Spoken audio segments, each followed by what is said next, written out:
Todd, I want to begin this conversation by just saying a massive thank you for doing this. For anyone listening, I attended a conference which Todd spoke at, and I've seen a lot of leaders speak, but Todd spoke with no lie, like no, there was no ego I saw whatsoever. It was so vulnerable. I'm really, really genuinely appreciative for you agreeing to do this, and I really want to understand your mentality and learn a lot more about you as a leader and as a person. So I wanted to start this conversation by asking you the question of the podcast, which is, hey, are you okay? I'm pretty good, and thanks for the kind words, James. I really appreciate it. My pleasure. Am I okay? I think okay is a good headline for it. My current state, it's been a really interesting, challenging year of 2023 for me. I on the one hand, some really difficult stuff. I lost my dad earlier this year. My mom's had some health issues, and so there's been a lot kind of in that heavy humanity, the journey of sort of grief and mortality and all that. And then on the other hand, I feel almost stupid lucky for how good things are. And my relationships are healthy. My kids are doing great. I feel really lucky for where I'm at in my career, and there's so much good. So I think actually okay is a really probably pretty good headline. And that at this stage of my life, okay is not bad, because okay means that we're always going to have both things going on, both ends of the continuum. And I think that's the trick, is not to get completely taken out by the hard stuff, but also not get too wrapped up and feel invincible with the good stuff. I'm really sorry to hear about the loss, and I really love the the positive outlook you have on life. I think it's really powerful, and I love being around positive people and kind of hearing their outsides. So if you're happy to, I'd really love to dive into this conversation and learn a bit more about you. And I think the best place to start is at the beginning.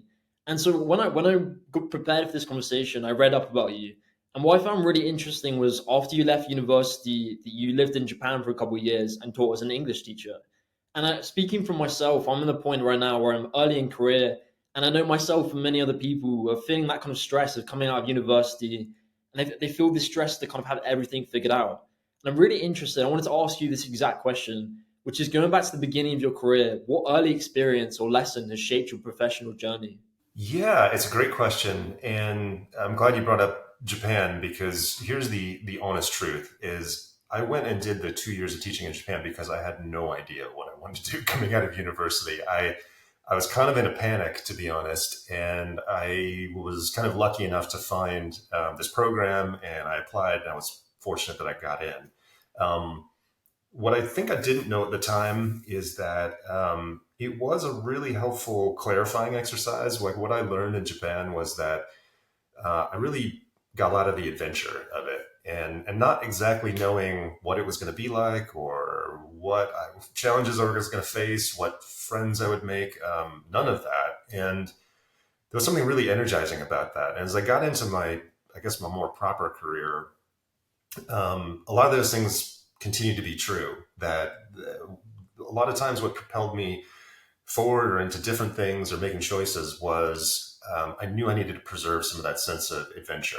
That when things got a little bit too predictable or too samey or too static, that's when I would start to feel uncomfortable or bored. And so I think that early kind of, again, that sort of early experience of just knowing that some of the not knowing is something that I need was a good early insight into kind of how to navigate the rest of my career. I don't know if you can speak for anyone right now who may be in that point, but what would you said to that kind of I don't know whether you were like 21, 22, but what would you say to that younger version of yourself now, kind of like knowing what you know? What advice do you think you would have needed? Yeah, and I'm again, I feel so lucky. I get to speak with a lot of early in career folks, and I actually do talk about this a lot. I think the takeaway is be be really okay and comfortable with the idea that it's very nonlinear for most people. There are a few people, I think they're outliers, and I really admire the folks who know exactly what they want to do by exactly such and such a date or time frame, and that's amazing. I think for most of us mortals, we don't have that kind of clarity. I certainly didn't.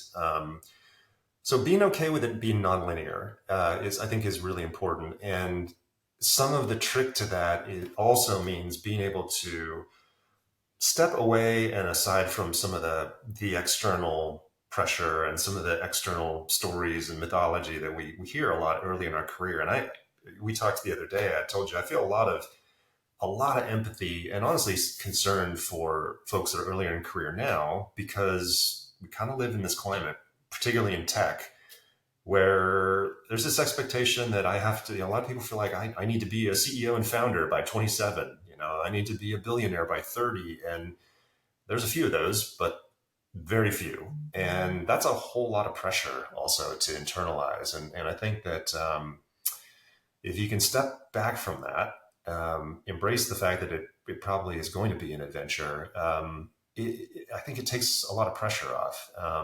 And allows you also to feel like you can have some missteps along the way, and have some roles or jobs or experiences that weren't the best, that you wouldn't want to repeat, but I think you still learn something from those too. I think it's actually really helpful early on to do a few things that were terrible, honestly. And you say, I never want to do that again. I know for sure I can eliminate that from the list of possibilities. That's really useful information. Like you said earlier, like we were talking the other day, and one of the things you said which really stuck with me, you said this idea like this is an adventure, and I like the way you put it, especially with like your professional career. Like it gives it that excitement that this is an adventure, and it's not always going to be this linear path. There's going to be the ups and the downs. There's going to be the twists.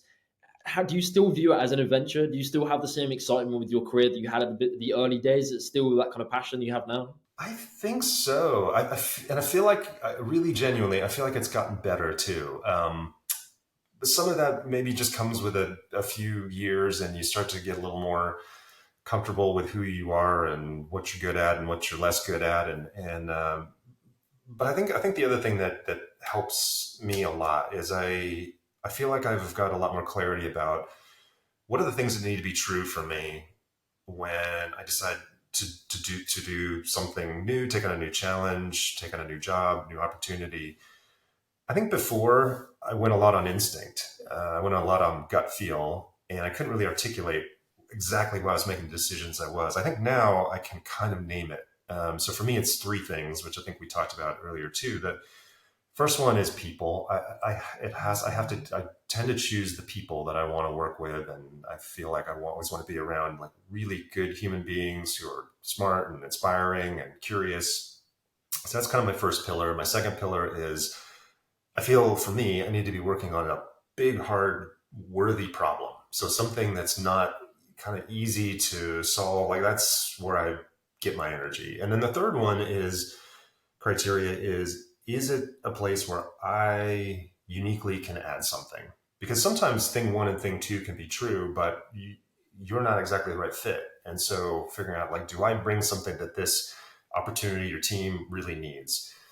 So that will be the same for everybody. For me, just knowing those three things and being able to name them is part of, to your question, what helps me keeping it feel like it's an adventure. Because the next thing I choose, I have no idea what it'll be, but I know I'll use those same criteria. And as long as I have those, that is kind of my compass. And I know I'll probably make a reasonably good choice if I just stick to my compass. So you were talking there about a few different things, definitely of what you kind of what drives you to a job and drives you this kind of ambition. And I'm really interested, like a leadership style is something which really kind of I read a lot of books and I read a lot about different like leadership styles. And even recently I've been looking into the kind of I think it's called the color blocks and the different styles of leaders. And I wanted to ask you, what type of leadership style do you personally think is the most effective? What kind of leader do you want to be in? Do you want to be seen as by your team?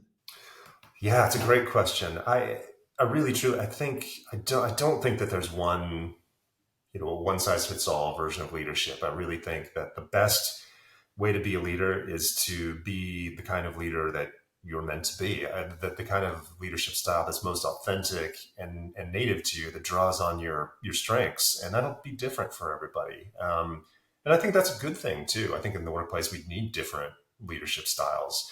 The one that I guess the style that I had to figure out. It took me a long time to do this, by the way. It was a long journey of discovery, but I think I kind of finally figured out that my strength is as a supporter and advocate, as a leader. That what I'm good at is putting the team in front, and really focusing on my role as an enabler? How do I help these people be successful? And that can look like a lot of, how do I help them with clarity? How do I help them think through, roadblocks or challenges? How do I help them? How do I sometimes just validate what they're thinking and be a sounding board? How do I advocate for them and provide the merit cover and clear the path when I need to? That's it. And so I tend to measure my effectiveness as a leader by how is the team doing? Are they moving forward? Are they getting seen? Are they getting recognized? Are they accomplishing their goals? And that's a particular style of leadership. What that means is that I don't feel like I necessarily always need to be out front. I don't always need to be the face of the franchise. I actually really love when the team gets the recognition and they're the ones that are seen and have the platform and are having the conversations. It also means that I think a lot of the actual work that I do is maybe a little more behind the scenes. I spend a lot of time with my team, and not in a micromanaging kind of way, but we spend a lot of time talking in a consultative way. We talk through problems. We think about options. We game plan. We bounce ideas. We vet things with each other, and that's where I spend a lot of my time.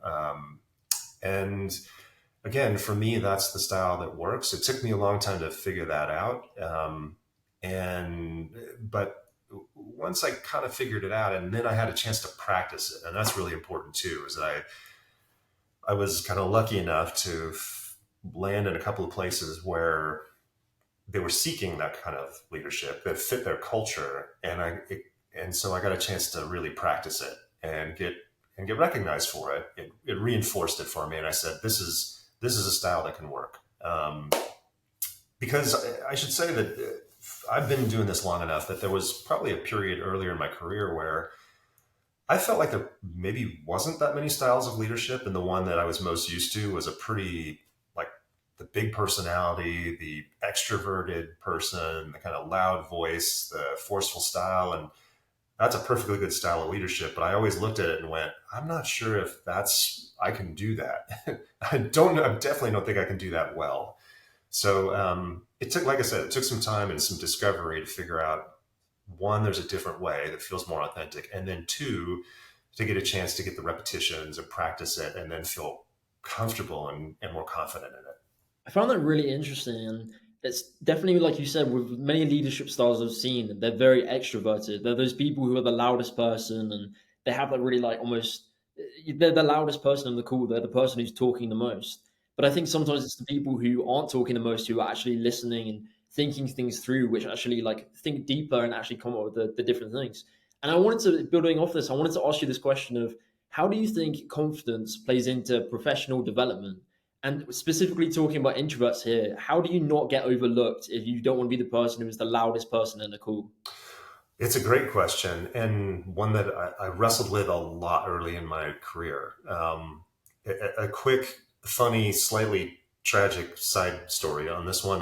When I was very early in my career, the first time I ever did the Myers-Briggs profile with a team, it was with a marketing team, and kind of predictably, the profiles all came back, and like 90+% of the team were extroverts, and I was one of the I's in Myers-Briggs, and a really like rare profile. And I remember being a little bit concerned about that. I went up to talk to the facilitator during the break, and I said, this profile, this introvert thing, like, do you see these people become leaders? And I remember the person said, no, not really. And it really gave me pause. And it took me a while to get over that. I thought, well, I'm not built for this. But the truth is, again, there's a version of leadership that works really well for somebody who's wired to be more introverted. And you touched on this introversion. If let's get into definitions from it. It doesn't mean that you can't speak and you can't be in front of people, or that you're a shrinking violet type. It doesn't necessarily mean that. Nor does extrovert mean that you always have to be talking at people. It's really more about where your energy comes from. Introverts, we tend to need to go away in quiet places and, like I said, think deeply about things. Extroverts tend to get their energy from interaction, and the kind of real time energy of being in conversation. So I think that there's definitely a place for the more introverted leader. I think if you look at the things that introverts tend to do well, it's things like it's listening, it's internal processing, it's going away and being able to ruminate in a good way on kind of complex problems. Um, and I use those things every day. I think introverts too are more naturally comfortable with in smaller groups and smaller settings and even one-on-one. And so that's one of the things I try to lean on a lot as a leader is sort of professional intimacy, like spending a lot, like I said before, spending a lot of time one-on-one, um, listening, asking questions, making sure I understand, um, collaborating and thinking through the more complex problems. I think that's the stuff that's where I can add something. Like that's where I can be useful as a leader. And but it took me a while to see that. And again, it took me probably even longer to be able to then name it and say, oh, these are actually tools in my bag of equipment, and not impediments or weaknesses. So and it's great. I think it takes all types, and I have I should say too, to be clear, like I have massive respect and admiration for people on the opposite end of the spectrum for me, who are the big, the big leaders or the big voices, and that kind of big outward energy. I think is amazing, and I love working with those people, and tend to like to have those people on my team too, because I think having those complementary leadership styles is actually what makes a good team a great team, or a great team like a legendary team. Is when you can harness that kind of alchemy. That's then you have something really special. I attended this event like I think it was about a month ago, and it was Simon Sinek and Stephen Bartlett, and they were having this conversation between them. They were basically just sitting down, like having a conversation, asking each other really deep questions. And this one question Stephen Bartlett asked Simon Sinek was where he stood on the idea of emotional professionalism. And they were both talking as leaders, and they're basically saying there's these two different spectrums. On one hand, you can be the leader who doesn't share any vulnerabilities, who's so robotic and so almost inhuman that he's just so unrelatable from his team. His team can't understand him and they all understand her, and they really isolate themselves as a leader. And on the other end, I think a leader can, in many ways, they can share so much and be almost create this idea that they lose the trust of their team. They don't feel like they can rely on that leader, and they don't know if that leader can really show up for them. So I wanted to ask you, what are your thoughts on emotional professionalism, and how much of our personal lives should we share at work? Well, first off, I think your summary was perfect in that it is totally a continuum. And I don't think there's any exact science to tell us where on the continuum is like, this is exactly the right place to be and how to do it. I do think it's something that does take some artfulness. It definitely takes mindfulness, thoughtfulness, because you're exactly right. I think you can, if you show up with nothing and you're a totally closed book and walls are up, and I was probably more like this early in my career because mostly because of my own security. So I was a bit more guarded. I didn't want to share too many things. It made me feel, like I was exposing weakness. That's not a great way to lead. But on the other hand, to your point, I think you can, and this is, I think, more of a more of like a modern, a recent development that you see leaders overdoing it, and they're trying to do the humble, vulnerable thing, but if you can lose the plot there for sure, and it can start to become you're just talking about yourself, which is just another version of ego, even that's kind of sort of packaged in humility, and that's not good either. And it can look really overwrought. So I think the answer is somewhere in the middle. I was trying to think about some, maybe some of the mental tricks that I use. I think I do really believe it's important these days to lean into that kind of, the vulnerability piece and emotional professionalism. I think it can be used really powerfully and thoughtfully. And sometimes that does mean you got to be willing to, what it really means is be able to comfortable with presenting yourself in a way that doesn't make you look great all the time. Admitting failures or places where you messed up or insecurities, and that can be really uncomfortable. I think the way I try to check myself sometimes is if I feel like I always try to check in around the audience, right? So if I'm talking about vulnerability or something, if I can't in the middle of that say answer the question about how is this relating back to the person I'm speaking to, can I bring this all the way back around and make it relevant to the other person or people that I'm speaking to in a really clear way, then I'm probably veering too far to the other end of the continuum. I'm just talking about myself. And that's, again, it's inexact. But I think there's always that voice in my head checking myself as I'm going. Like, am I going to be able to pull this back and make it about them, not about me? It's somewhere in the middle, again, of that continuum and very imprecise science. Definitely. I had this talk with a friend of mine, and we're basically talking about this idea of authenticity. And you can really tell if someone is or isn't being authentic. And I think sometimes having like an agenda behind vulnerability, like you can tell if someone is trying to, they're being vulnerable, but you can tell it's for a tick box or for like a kind of, they're doing this for an incentive. I think you can really kind of tell it. And I think it's when someone is being authentic and, like you said, being honest with their mistakes and with these different things. I think that resonates more than like I think you can really see the agenda behind some people and they do things for the kind of they want the reward from their actions, but they're not actually doing it just to be authentic.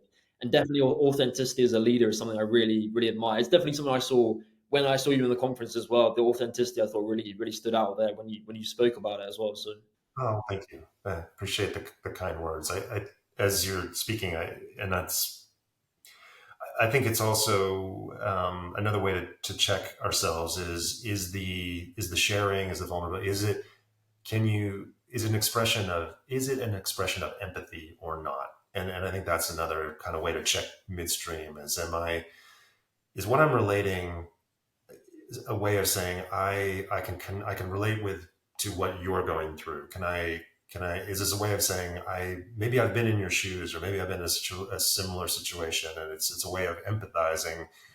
That's another good guide. And if not, then I'm probably just talking about myself. So there's at least maybe a couple of mechanisms in there to self check, but it very much is an art. So the final question I wanted to ask you, like we talk a lot about purpose. I feel like there's lots of conversations around it, and the specific last question I want to ask you is, how do you think having purpose, both professionally or personally, and I'll leave this up to you as to how you want to answer this question, but how do you think it impacts someone's well-being, and do you think that you found things in your life that bring you purpose? No doubt. I mean, and in both personally and professionally, and I think professionally, if we want to start there, it kind of goes back to my three criteria, right? That middle one is the purpose piece. That's why if I have to, I know that for me, I need to feel like we're working on something that's really worthy. That it's really helping the business, or it's really helping the team, or it's really helping the people on the team. Hopefully, it's all three of those things. Um, or breaking new ground, like all those things to me kind of fit in the worthy, meaningful category. And that's what gives me professional purpose. I think as I've gotten a little bit, deeper into my career, older, I can say that personally, the part of that gives me the most energy and the most sense of meaning is the people part. That I honestly, I don't care. It's not important to me to be a like industry superstar or any of that stuff. I don't like that. Has no purpose for me. But what does is knowing that I've helped people move forward in their careers. I've helped them hopefully develop. I've helped them become better practitioners or better leaders. I've helped them get promoted. I've helped them find other roles. I've had, whatever it looks like. But if that gives me a ton of professional purpose, is that at the end of the day, whether we accomplish the big goal or not, if I know I helped someone on the team, that's a pretty good day, and that's that hasn't changed a whole lot for me. And I think from here on out, that's right at the center, if not the center, of what keeps me energized professionally. And Yeah, I'm not sure it's that different personally. I think at this stage, it's all about. I get a lot of joy and I get a lot of fulfillment from seeing the people I care about succeed. And be fulfilled and see themselves. I think that's going all the way back to our kind of introvert leadership thing. I think that's one of the things that this leadership style is good for, is we're good observers. And so I think, when you can see people for who they really are and be able to communicate that in a thoughtful, kind of caring way, and help nurture within that vision, that's awesome. And that's something I get a ton of personal and professional fulfillment from. It gives me a lot of my purpose. So the last thing I'm going to say, like we do this thing every week on the podcast where I ask the guests for their tip of the week. And this is, for example, that there's so many different things we obviously cover in this podcast. And this is kind of if someone could just take one thing away from this podcast, because sometimes it can be such an overload of different things. People go, oh, what should I do first? There's so many different things. What would be your one thing you want people to take away? What would be your tip of the week? Maybe I'll go all the way back to the beginning of our chat today. And I would say, stay relentlessly curious. Like, curiosity is such a great propellant. It will just keep asking questions. What if, what's possible? What about, what's around that corner? Like that vigilance about curiosity, I think will always keep you moving forward and keep you relying on your instincts, and it's energy. So stay curious.